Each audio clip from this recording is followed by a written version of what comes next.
चार पवार गटाच्या याच्यामध्ये त्याचा या सगळ्यांनी बघितलं तर आता माझे मी आता येताना चर्चा केलेली आहे. त्याच्याबद्दल थोडंसं मला काय काय पाहिजे, कारण त्यात तुमच्या दुपारपासून मीटिंग आहे. परत मी सुरुवात केल्यावर त्याची माहिती नाही त्याची माहिती नाही असं चालणार नाही.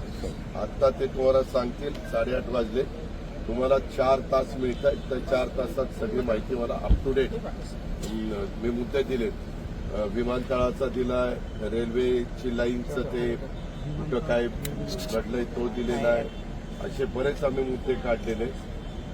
आंबेजोगाईच्या हॉस्पिटलचा आहे, घरकुलाचा आहे, नंतर असे नॅशनल हायवे आपल्यातनं गेलेले ते जे काही इश्यू आहेत त्या पोलीस तारांगण, त्याच्यानंतर इन्क्युबेशन सेंटर, इनोव्हेशन सेंटर, त्या सगळ्याच्या संदर्भात मी काय ठरवलंय, पुढच्या वेळेस इथं पुढच्या ट्रिपला येऊन मी डीपीसीआय आधीच घेणार आहे आणि मग ते आपल्याला डिसेंबरपर्यंतच सगळं मार्गी लावायचं. ते लास्ट क्षणाला नाही चालणार. मग डिसेंबरपर्यंत कामं कशी होतात, काय होतात, क्वालिटीचे होतात का नाही वगैरे आम्हाला ते सगळं बघता येईल. जिल्हा बँकेचं पण जिल्हा बँकेला काहीतरी कोटी रुपये पाहिजे, ते डीडीआरला बोलून घ्या.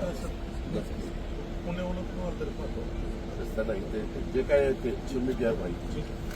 Okay, thank you. जय हिंद.